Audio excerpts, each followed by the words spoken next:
26 নম্বর পারার 18 নম্বর পৃষ্ঠার প্রথম নাম্বার লাইন, সূরার নাম সূরা কফ। আল্লাহ বলে, মানব জাতি আমি তোদেরকে সৃষ্টি করেছি। হিন্দু মুসলমান কোন শব্দ আল্লাহ এখানে ব্যবহার করেনি, ইনসান শব্দ ব্যবহার আছে। আমি আল্লাহ মানব জাতিকে সৃষ্টি করেছি, তোদের মনের মধ্যে ভালো মন্দ যা কিছু আছে সব আমি আল্লাহ জানি। বান্দা যেন কোনোদিন ভাববি না আমি আল্লাহ অনেক দূরে। না না না, নাহনু আকরাবু ইলাইহি মিন হাবলিল ওয়ারিদ। আমি আল্লাহ তোর ঘাড়ের শিরার নিকটবর্তী। একবার অন্তরের অন্তঃস্থল থেকে আমাকে ডাক। ওয়া ক্বালা রাব্বুকুম উদউনি আস্তাজিব লাকুম। 24 নম্বর পারা 13 নম্বর পৃষ্ঠা 2 নম্বর লাইন, সূরার নাম সূরা মুমিন। আল্লাহ বলছে, একবার তুই অন্তর থেকে আমাকে ডাক, আমি আল্লাহ তোরও ডাকে সাড়া দেব। মুসলমানের বাচ্চা, মুসলমানের বাচ্চা, তুমি কুরবানির গোশত দিয়ে মদ খেয়েছো, হারামখোর। এই বাবা ভাববেন না এখানে বসে ওয়াজ করছি বলে আপনাদের গ্রামের কথা বলছি, আমার জাতির ওয়াজ করছি, এটা মাথায় রাখবেন। এখানে বলার সুযোগ পেয়েছি তাই বলছি, আমার জাতির ওয়াজ করছি। মুসলমানের বাচ্চা কুরবানির গোশত দিয়ে মদ খেয়েছে, ছি ছি ছি। এক হারামখোর আমাকে সেদিন জিজ্ঞাসা করছে, কি জানেন হুজুর, সুদের টাকায় বিড়ি কিনে খেলে গোনা হবে? কত বড় হারামখোর বলছে, হুজুর সুদের টাকায় বিড়ি কিনে খেলে গোনা হবে? চিন্তা করতে পেরেছেন কত বড় বদমাইশ আমার বাপেরা। তাই আল্লাহ বলে, বান্দা শোন, এই পৃথিবীর জমিনে তোরা কেন আমাকে ডাকবি?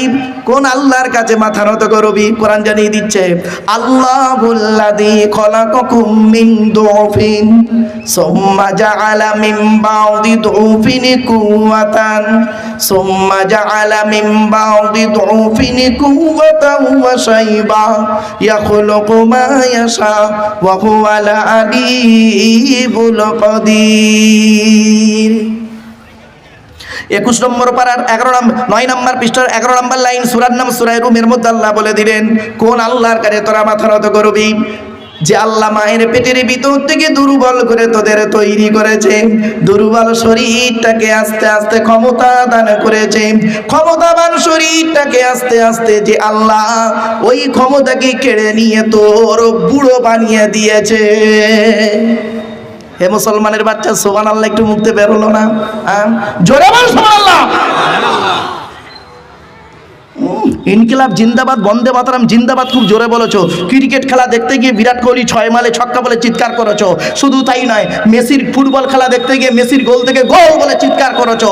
আর মুসলমানের বাচ্চা নামের আগে মোহাম্মদ লিখেছো, লজ্জাস্থান লাগার চামড়া খেয়েছো, গরুর গোস্ত খেয়েছো, স্ত্রী যদি রান্না করতে ডিস্টার্ব করে জোর মামাচি তুলে গালাগালি করেছো খুব জোরে, প্রেমিকা যদি একটু অন্যের সঙ্গে কথা বলে যে তার মামাচি তুলে গালাগালি করেছো খুব গলা ফাটিয়ে। আর কোরআনের আয়াত শোনার পরে মুসলমানের বাচ্চা সুবহানাল্লাহ বলতে একটা আসছে কেন? একবার সুবহানাল্লাহ বলে 10টা নাকি জয় বল সুবহানাল্লাহ। না উঠলে কি না উঠলে বাকিয়ে দাও, কি আশ্চর্য, একবার সুবহানাল্লাহ বলতে পারছে না এরা। আমার বাপেরা খারাপ ভাববেন না, বাস্তব একটা কথা বলে দিই শুনুন।